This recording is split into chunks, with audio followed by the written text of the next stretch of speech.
السلام عليكم ورحمة الله تعالى وبركاته. مرحبا بكم معايا في فيديو جديد على القناة. كنتمنى تكونوا بألف خير وبتمام الصحة والعافية. اليوم إن شاء الله غادي نشارك معكم كوموند أولا طلبية ديال الشباكية اللي كتجي أكثر من رائعة. كتجي هشيشة معلكة ومعسلة من الداخل، مقادير مضبوطة وناجحة من أول تجربة، وغادي نحضرها معكم بأسهل طريقة. فتابعوا معايا الفيديو الأخير باش غادي تعرفوا على الكمية اللي خرجت لي مع ثمن البيع وفرجة ممتعة.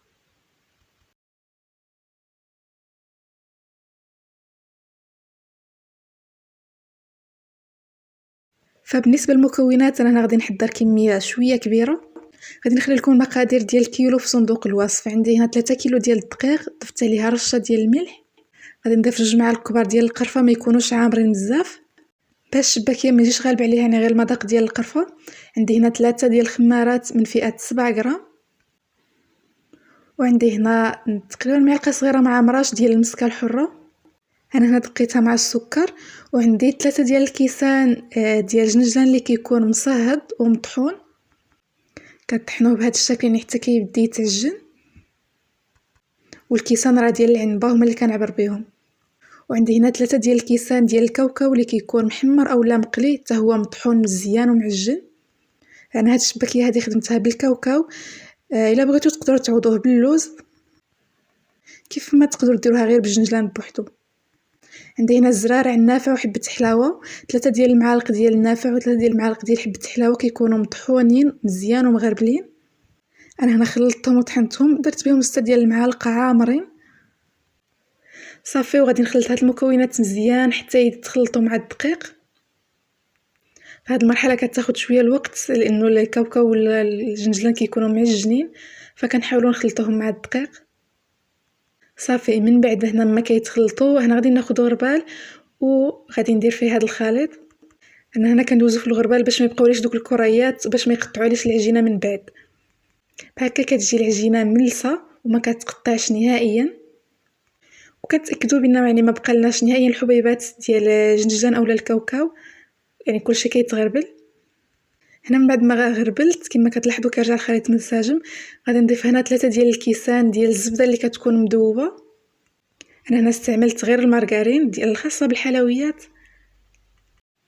وغادي نضيف 3 ديال الكيسان ديال الزيت النباتيه. اللي بغى يخلطها بزيت الزيتون راه كيخلطها، يعني اللي كيكون موالف كيستعمل زيت الزيتون في الشباكيه، فانا ما كنديرهاش صافي. وغادي نبسس داك الدقيق كامل بالزيت والزبده.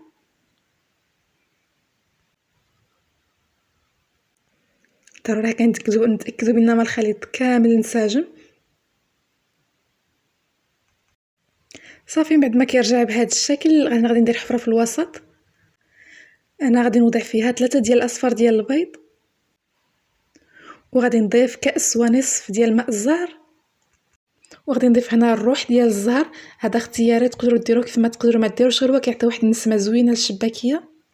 كنديروا منه غير قطرات. وغادي نخلط هاد المكونات مزيان. عاد غادي نضيف هنا كاس الا ربع ديال الخل صافي. وغادي نبدا نجمع بالماء اللي كيكون دافي واحد شويه.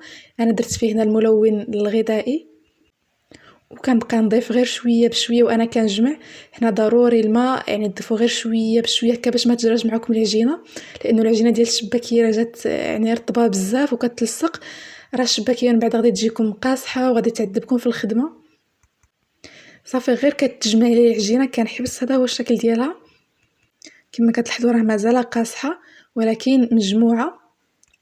انا هنا دلكتها واحد شويه يعني بلا ما تدلكوها بزاف، انا قسمتها ودلكتها صافي. من بعد هنا غادي نقسمها هكا الكويرات اللي كيكونوا هكا متوسطين، ما ديروهمش كبار بزاف. كناخذ كل كويره غادي نطلقها بالدلاك، كنطلقوها بشكل طولي صافي. من بعد هنا غادي نطويها على جوج. كنديروا هاد الطريقه هذه باش الشباكيه من بعد كتجي مورقه ومجعبه وكتشرب العسل من الداخل صافي. هنا كذلك كنزيد نسرحها بالطول، من بعد كنطويها هكا على شكل مربع وكنخليها جانبا. غادي نواصل بنفس الطريقه حتى نكمل العجينه كامله اللي عندي. غادي نديرها على شكل مستطيلات اولا مربعات هكا باش حتى من بعد تساعدني في الخدمه. يعني راه ضروري من هاد المرحله. صافي من بعد كناخذهم وكنوضعهم هكا في بلاستيكه وكادي نخليهم جانبا كيرتاحوا. ضروري نديرهم هكا في البلاستيك باش العجينه تطلق حيتاش كتكون قاصحه. كنخليوها تقريبا ساعه عاد كنخدموا بها. ممكن تخليوها اكثر الا كان عندكم الوقت. صافي هنا العجينه من بعد ما ارتاحت انا هنا خديت واحد المربع وغادي نطلقوا غير واحد شويه بالدلاك. فبالنسبه لي انا فغادي نسرحها هنا بالماكينه او هاد الاله هذه ديال التوريق. الا ما كانش عندكم فكتسرحوا العجينه عادي غير بالدلاك. صافي هنا سرحتها واحد شويه وقطعتها هكا القطع ولا المستطيلات صغار. غادي نعطيهم هنا شويه العرض يعني غير على حساب القطاعه اللي عندي.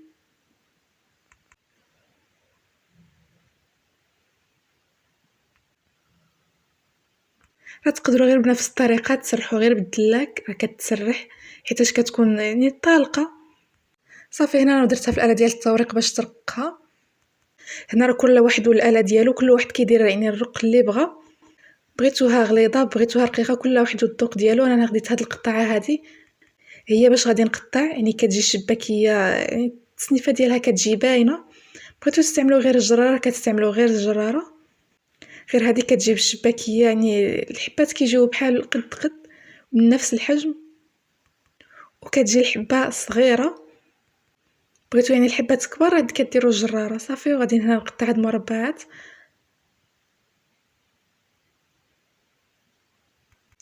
وكنبدي مباشره نشبك. بالنسبه للتشبيكه راه كندير تشبيكه اللي ساهله وكيجي الشكل ديالها زوين. راه كل واحد كيدير التشبيكه يعني اللي كتجي سهله. انا هذه اللي كتجيني سهله هي اللي كندير دائما. انا غادي نوريكم يعني حبه كيفاش كندير ليها. كناخذوا هنا المربع كنديروا الشريط الاول فوق الثالث وكنديروهم فوق الشريط الاخير. صافي وكنشدوا الجناب اللي كيبقاو لينا من التحت وكنقلبوها. راه الطريقه سهله مازال غادي نوريكم حبه ببطء وعن قرب كيفاش كندير ليها. كناخذوا هنا المربع كما كتلاحظوا كناخذ الشريط الاول كنقلبوا فوق الشريط الثاني هكا كنقادوهم. من بعد كناخذهم كنوضعهم فوق الشريط الاخير كيبقاو لنا جوج ديال الاشرطه من الجهه الاخرى كنقادوهم. صافي كيكون هذا هو الشكل ديالها. كنقلبوها هنا كيبقاو لنا هاد يعني جوج ديال الاشرطه كنلصقوهم. صافي وكنقلبوها كنحاولوها كنشدوها من الجناب وصافي كيكون هذا هو الشكل ديالها. وغادي نكمل بنفس الطريقه حتى غادي نكمل الكميه اللي عندي ديال العجين كامله. وانا كل ما كنشبك كميه كنوضعها في البلاطو وكنخليها هكا باش كتنشف. صافي حتى نكمل الكميه اللي عندي كامله. هنا من بعد ما ساليت التشباك ديال الشباكيه وصفت هكا في البلاطويات والصواني انا غادي نخليها ليله كامله كتنشف هكا باش يجي الشكل ديالها زوين. وكذلك هكا كنقسم الخدمه. صافي هنا من بعد ما نشفات دازت عليها ليله كامله. هانتوما كيفاش كتكون راه كتكون شاده راسها هكا باش يعني حتى من نقليوها ما يمشيش الشكل ديالها. هنا في مقله اللي كتكون غارقه درت الزيت كتسخن كنخليوها حتى كتسخن مزيان وكنقصوا النار.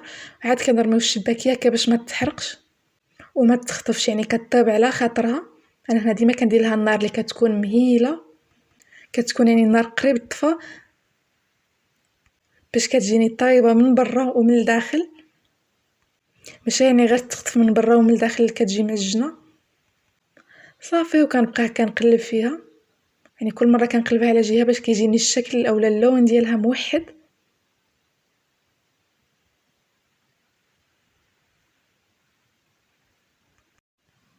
صافي عاوتاني غير كنحس بها بدات تحمر عاوتاني كنقلبها ودائما النار مهيله. الا حسيتوا بالزيت ديالكم يعني سخن بزاف تقدروا تطفيو النار لانه الشباكيه راه بسرعه كتخطف يعني الا كانت الزيت سخونه بزاف. صافي انا غادي نقلبها تاخذ لي غير شويه اللون من التحت. صافي وغادي نحيدها. وهنا راه ما كنخليوهاش تحمر بزاف لانه غادي تاخذ اللون في العسل. الا حمرناها بزاف في الزيت فملي كنديروها في العسل كيرجع اللون ديالها غامق بزاف وكتبان بحال اللي محروقه. يعني غير كتاخذ اللون اللي كيكون مذهب صافي كنديروها في العسل مباشره في العسل اللي كيكون ثقيل. كما كتلاحظوا كيفاش كنخدم بها وراها ما كتهرش هاد الشباكيه ما فيهاش نهائيا الكسور. داكشي علاش كنبيتها ليلة كامله حتى باش ما تهرش وتبقى محافظه على الشكل ديالها. هنا كندير ليها العسل غير من الفوق حيت كيكون ثقيل، والشباكيه كتكون هشيشه يعني الا ضغطنا عليها هكا بالملعقه ولا غادي تهرس. كنديروا ليها العسل غير من الفوق.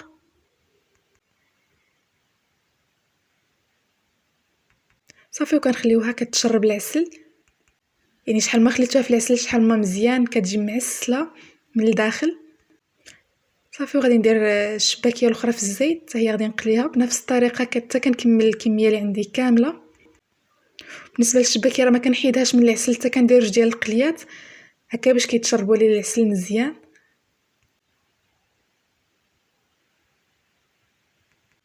كما لاحظتوا معايا الطريقه ديالها ساهله لهاد الشباكيه وراها ناجحه 100% وكتجي زوينه وخا غير بالكاوكاو.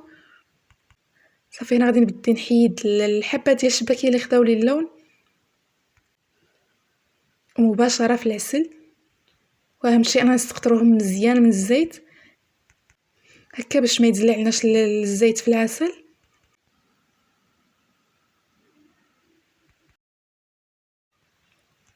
صافي بنفس الطريقه غادي نبدا ندير عليها العسل غير من الفوق، كنخليها حتى كتشرب مزيان حتى كتبدا طيب لي القليه الثالثه. عاد كنجي كنحيد هذه من بعد ما كتكون طبعا شربت مزيان العسل ودخل فيها لداخل. انا كنوضعها في كسكاس وكنخليها هكا كتسقطر. بالنسبه للجنجلان تقدروا ديروه في هذه المرحله كيف ما تقدروا تخليوه حتى للتالي. انا كنخليه حتى للتالي هكا باش ما يوسخش العسل، كيبقى لي العسل نقي ما يحتاجش نصفيه من بعد. وهذا هو الشكل النهائي ديال الشباكيه ديالنا. انا هنا ستفتها في هاد الكراطن هادو، يعني كنت كنستف وكنرش في الجنجلان. وهذا هو الشكل ديالها، راه كيجي اللون ديالها موحد لا من الوجه لا من الاسفل لا من الداخل، وراها كتجي هشيشه ومليلكه وبنينه. فعلا كنتمنى انكم تجربوها، يعني راه واخا غير بالكاوكاو راه كيجي المذاق ديالها رائع. بالنسبه للفرق بين هذه وبين الشباكيه ديال اللوز، راه ديال اللوز يعني كتنشف مع المده ما كتبقاش يعني قابطه العسل. هذه راه كتبقى معسله خصوصا الا احتفظتوا بها في المجمد، يعني كيبقى العسل شاد فيها لا من البرا لا من الداخل. وبالنسبه للكميه فهاد الكميه هذه ديال 3 كيلو ديال الدقيق راه عطاتني 10 كيلو ديال الشباكيه وشي حبات الفوق تقريبا 10 كيلو ونص، يعني راه كتخرج كميه كثيره وخصوصا الا كانت شاربه العسل راه كتوزن. وبالنسبه للثمن فهذه ديال يعني الكاوكاو كنخرجها ب70 درهم. تقدروا تخرجوها بكثر يعني الا استعملتوا الزبده الحيوانيه وإلا ضفتوا الزعفران شعره طبعا تقدروا تخرجوها بكثر. كنتمنى الفيديو ديال اليوم يكون نال اعجابكم. شكرا جزيلا على المتابعه ونتلاقاو في فيديو جديد ان شاء الله.